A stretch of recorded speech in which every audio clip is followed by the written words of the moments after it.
Hola, yo soy el doctor Álvaro Venegas, residente del programa de Medicina Urgencia y Emergencia de la Universidad de San Sebastián, y hoy vamos a conversar sobre el tratamiento médico del shock cardiogénico, una entidad que si bien no es tan frecuente, tiene una alta mortalidad, los pacientes fallecen de esta entidad o quedan muy secuelados, por tanto un manejo ordenado de esta patología puede ayudar al paciente a tener un mejor outcome. Las recomendaciones que quiero que se lleven de esta presentación, primero es que debemos tener claras las definiciones y cuándo utilizarlas. Hay algunas que son hechas para trabajos de investigación, pero nosotros queremos enfocarnos más en las que son útiles desde el punto de vista clínico. Tienen una alta tasa de mortalidad y también los pacientes quedan con bastantes secuelas, algunos quedan candidatos a trasplante después de tener esta enfermedad. Por tanto, hay que tener un manejo adecuado de esta para darle al paciente la chance de tener un mejor outcome. Tercero, tenemos herramientas, debemos saber utilizarlas. Hay un grupo de herramientas que nos sirven para mantener una estabilidad hemodinámica y darle al paciente la chance de recuperarse. Y lo último es que la reperfusión es fundamental, siempre hay que pensarla. Y el ECMO, vamos a ver que depende. De las definiciones clásicas de shock cardiogénico, se define como una presión arterial sistólica menor a 90 con signos de hipoperfusión, o sea, un llene capilar disminuido, disminución de la diuresis, compromiso de conciencia, lactato elevado, más algunas alteraciones desde el punto de vista hemodinámico, como el gasto cardíaco menor a 1.8 sin drogas vasoactivas o menor a 2.2 con drogas vasoactivas, más una presión de enclavamiento capilar pulmonar mayor a 18. Pero desde el punto de vista práctico, estas alteraciones son difíciles de conseguir, difícil de tener un ecocardio y un catéter de Swan-Ganz para lograr obtener estos valores.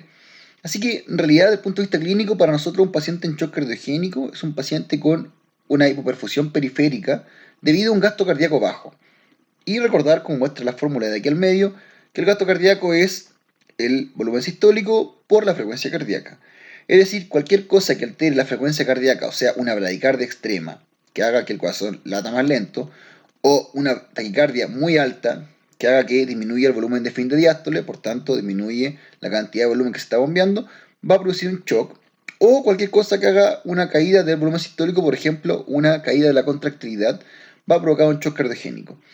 Por tanto, si tenemos signo de hipoperfusión y nosotros agarramos el ecocardio o el ecógrafo bedside, miramos el corazón con una mala contractilidad, o vemos al paciente con un bloqueo completo, o vemos al paciente con una taquicardia ventricular, vamos a saber que la causa de esa hipoperfusión es desde el punto de vista cardíaco y es un shock cardiogénico.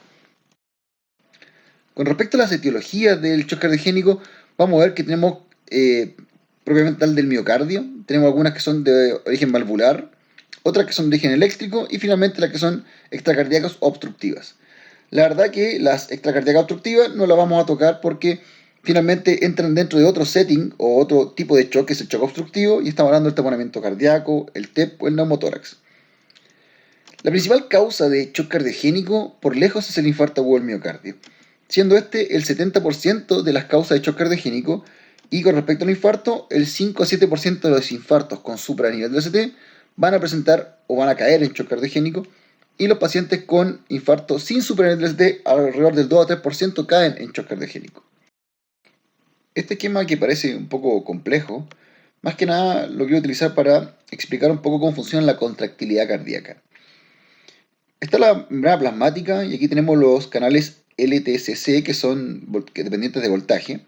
Tenemos los receptores beta que están en la zona de acá que se unen a su receptor a nivel de membrana, eso activa la enciclasa, hace que se sintetice mucho más AMP cíclico y este va a estimular tanto los canales LTCC para ingreso de calcio a la célula, como los canales cerca que hacen que el calcio que está dentro del retículo sarcoplámico sea liberado al intracelular. Y esto va a hacer que haya una gran cantidad de calcio disponible que se una a troponina C, que es el que finalmente realiza la contracción muscular y por tanto produce la contractilidad cardíaca. Y como nos damos cuenta, cualquier cosa que altere la membrana plasmática o que altere los receptores beta nos va a provocar una alteración de la contractilidad y eventualmente un shock cardiogénico. Este es el vórtice fisiopatológico del shock cardiogénico. Cuando tenemos paciente con un OMI, o sea, un infarto agudo del miocardio con obstrucción de vaso, va a pasar que eso va a producir un daño miocárdico. Este posteriormente va a producir un proceso inflamatorio, síndrome de respuesta inflamatoria sistémica, un SIRS, que va a haber liberación de citoquina, interleuquina, factores de necrosis tumoral, que esto va a llevar también a una caída del latido cardíaco del volumen sistólico. Esto va a llevar a una vasodilatación hacia el CIRS más la caída del volumen sistólico, va a producir una vasodilatación con caída de la presión arterial. Esta caída de la presión arterial va a producir una hipoperfusión miocárdica, o sea, va con menos presión, menos sangre le llega al miocardio, eso va a producir una mayor isquemia miocárdica, por tanto, menos contractilidad, mayor caída de la presión arterial, menos retorno venoso. Si no hay retorno venoso, no hay un stroke volume adecuado. Eso va a terminar produciendo una falla orgánica múltiple y finalmente la muerte del paciente.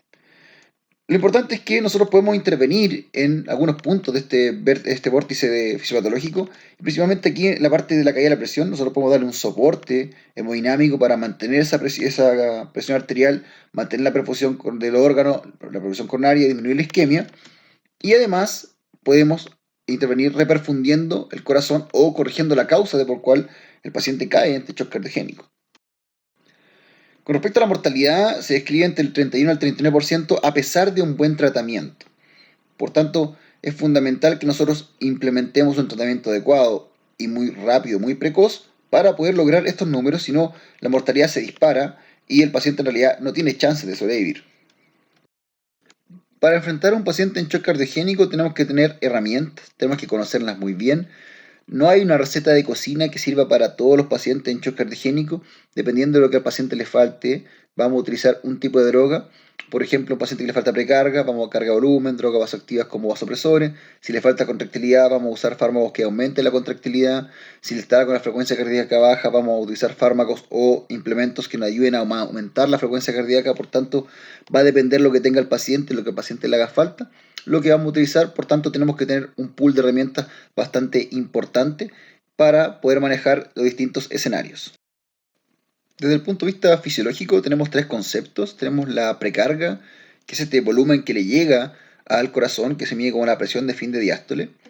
Tenemos la contractilidad y tenemos la poscarga, que la poscarga es la presión que debe vencer el ventrículo para bombear sangre hacia a la parte sistémica. Y lo que tenemos afectado en el shock cardiogénico es principalmente la contractilidad, o en realidad el gasto cardíaco.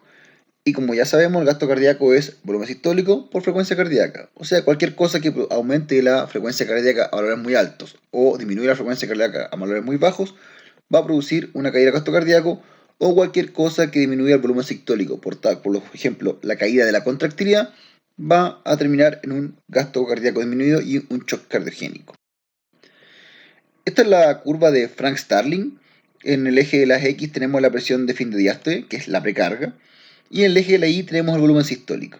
Y como ya vemos, si aumentamos la presión de fin de diástole, si aumentamos la precarga, vamos a ir aumentando exponencialmente el volumen sistólico hasta un punto un plató donde ya no los aumentos de la presión de fin de diástole, o sea, los aumentos de la precarga, no van a producir un aumento de volumen sistólico. Esto se llama ley de Frank Starling, y esto ocurre por la distensión de las fibras, que van a producir un aumento de la fuerza contráctil. Y lo que tenemos que hacer en un paciente que está hipotenso o en un paciente en contexto de shock cardiogénico es tratar de mejorar la precarga, encontrarlo en esta zona de la curva que se beneficie de aumentar la precarga para que así aumente la contractilidad y aumente el volumen sistólico. Y esto se puede hacer con cargas de volumen, pero también se puede hacer con drogas vasoactivas que aumenten la contracción del territorio venoso, por tanto, aumentando el volumen que llega al corazón, aumentando la precarga. Para esto tenemos carga de volumen, pero también tenemos vasopresores, que es el primer medicamento que nosotros tenemos que utilizar en el contexto de shock cardiogénico para mejorar la contractilidad de las arteriolas y mejorar la contractilidad del territorio venoso, y eso haga que llegue más sangre al corazón, por tanto aumente la precarga, y eso haga que finalmente aumente el volumen sistólico, aumente el gasto cardíaco de nuestro paciente. Y cuando hablamos de vasopresores en shock cardiogénico, tenemos principalmente tres opciones. Uno es la noradrenalina o norepinefrina, la otra es la epinefrina y el tercero es la vasopresina. Con respecto a la epinefrina, en general es utilizado en contexto de shock cardiogénico, en el contexto de bradicardias extremas. Y con respecto a la vasopresina, su utilidad, la verdad que desde el punto de vista fisiológico o desde el punto de vista farmacológico tiene mucho sentido, pero no tenemos evidencia que lo respalde fuertemente, por tanto no deberíamos utilizarla por lo menos actualmente en las recomendaciones actuales. Respecto a los vasopresores, la reina siempre es la norepinefrina y en choque cardiogénico no es distinto. Es un agonista catecolinérgico que principalmente estimula receptores alfa 1, que son los que producen una vasoconstricción a nivel arteriolar, y estimula levemente los receptores beta 1 que aumentan un poco la contractilidad cardíaca. Se prepara la bomba en 8 miligramos en 250 cc, puede ser fisiológico o glucosado, y la dosis va de 0,05 a 0,3 microgramos kilo minuto. Como les digo, esta es la droga de elección para contraer los vasos, tanto arteriales como venosos, aumentar la precarga, y eso lleve a un aumento de la contractilidad cardíaca por ley de Frank-Starling. El otro tipo de droga que tenemos son los inótropos, que son estas drogas que aumentan la fuerza de este corazón para contraerse o aumentan la frecuencia cardíaca, y la vamos a utilizar cuando ya hayamos utilizado medicamentos o volumen para mejorar la precarga y llegamos a un punto que esto ya no funciona y lo que está faltando a este paciente es una fuerza contráctil. Lo que vamos a utilizar son estos inótropos y vamos a ver cuáles son ahora. ¿Y qué caminos podemos tomar con respecto a los inótropos? Y la verdad que tenemos tres opciones también, igual que los vasopresores. Tenemos la dobutamina, tenemos la milrinona y tenemos el levosimendan. En general la milrinona y el levosimendan se saltan la vía de los receptores beta, por tanto pueden ser muy útiles en el contexto de pacientes que usan beta bloqueo o intoxicación por beta bloqueo, pero vamos a ver que la dobutamina es nuestra mejor opción. Tenemos inicialmente la dobutamina, que es un agonista de receptores beta 1 principalmente y beta 2, y lo que hace es inhibir los receptores alfa, por tanto puede producir un poquito de vasodilatación. La preparación en 250 miligramos en 250 cc y la dosis entre 5 a 20 microgramos por kilo minuto. Es el inótropo de elección cuando tenemos un paciente con shock cardiogénico, pero siempre debemos asociarlo a noradrenalina cuando el paciente está hipotenso, porque como produce un bloqueo de los receptores alfa 1, va a producir una vasodilatación periférica y eso va a disminuir la precarga, por tanto no nos va a ayudar con respecto al gasto cardíaco, porque si hay menos precarga, por mucho que le aumentemos la fuerza cardíaca, no va a tener volumen que bombear, por tanto siempre debe ser asociado a noradrenalina o algún vasopresor. Por tanto, de elección para el paciente en shock cardiogénico tenemos que darle un vasopresor que aumente la precarga, aumente la cantidad de sangre que llega a ese corazón, aumentando el volumen de fin de diástole, y un medicamento que produzca un aumento de la contractilidad cardíaca para que el corazón pueda bombear esa sangre que le está llegando. Y norepinefrina más dobutamina parecía ser los medicamentos de elección. Pero siempre recordar que tenemos la milrinona y el levosimendan para asociar a la noradrenalina en contextos especiales como la hipertensión pulmonar o el uso de beta bloqueo. Y recordar que hay estudios que comparan dobutamina con milrinona o dobutamina con levosimendan y que no han demostrado diferencias en mortalidad. Por tanto, la dobutamina sigue siendo más barata, mucho más útil, por tanto es de elección, pero recordar estos pequeños escenarios especiales como son la hipertensión pulmonar y el uso de beta bloqueo. Es importante entender que el paciente de shock cardiogénico es, como ya vimos en el vórtice de la fisiopatología, un paciente que está con harto requerimiento de oxígeno, está con bajo flujo miocárdico, más isquemia miocárdica, y si nosotros le metemos medicamentos como la noradrenalina y la dobutamina, que hacen que, si bien bombee más, también trabaje más y consuma más energía, por tanto le produzca más isquemia al corazón. Así que este motor, si nosotros le metemos estos medicamentos, lo empezamos a sobrecalentar y sobreexigir para mantener perfusión periférica, ¿cierto? Que es lo que nosotros queremos, pero estamos produciendo un daño también. Es importante entender que las dosis de drogas vasoactivas como dobutamina y noradrenalina tienen que ser utilizadas en dosis baja, solo para mantener perfusión de los órganos del cuerpo, hasta lograr corregir la causa de por qué este paciente cayó en ese shock. Porque si nosotros le metemos droga a dosis alta, vamos a sobrecargar el sistema y vamos a producir una mayor daño miocárdico, mayor isquemia, mayor necrosis, por tanto, una muerte más rápida al paciente. Así que hay que jugar un poquito con las dosis de los medicamentos para no sobrepasarnos y no sobrecalentar este motor que es el corazón. Y este es un estudio que es muy antiguo, ya es de 1999, pero que demostró claramente que el paciente con un infarto agudo del miocardio que cae en shock cardiogénico tiene beneficios en hacer reperfundido rápidamente. Es decir, demuestra que a 6 meses el paciente tiene una mucho mejor sobrevida, y este estudio a largo plazo, a 6 años, se vio que los pacientes tenían sobrevida 13.7% de valor absoluto, mayor que los pacientes que no fueron reperfundidos en forma precoz.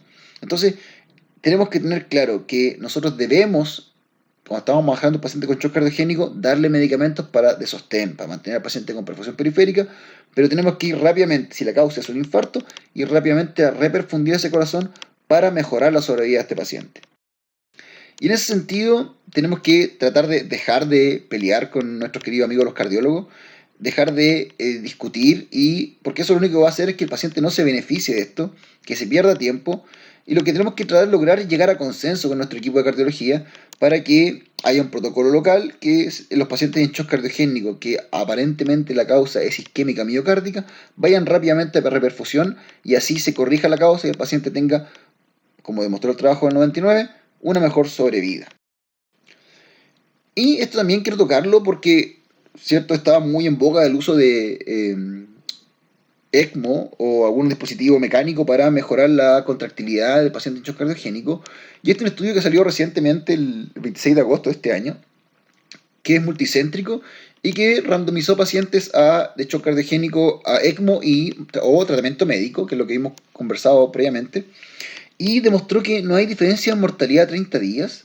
Lo que sí hay es mayor riesgo de sangrado moderado severo y mayor riesgo de complicaciones vasculares en el paciente o en el grupo que usó ECMO. Este estudio no es categórico, no es no usemos ECMO, no al ECMO al paciente shock cardiogénico, sino que hay que empezar a crear políticas locales, hablar con nuestro equipo de cardiocirugía, nuestro equipo de cardiología y ver cuáles van a ser nuestras conductas a aplicar en los pacientes en shock cardiogénico que en el centro que tengamos ECMO, ver en quién lo vamos a aplicar. Como les digo, esto es una noticia que está recién estableciéndose, un trabajo reciente. Vamos a ver qué dicen las sociedades con respecto a esto y vamos a ver cómo evoluciona. Pero hay que tener claro que siempre, al no tener evidencia categórica de que algo funciona o no funciona, tenemos que apegarnos un poco a nuestras conductas locales con nuestro equipo de especialistas.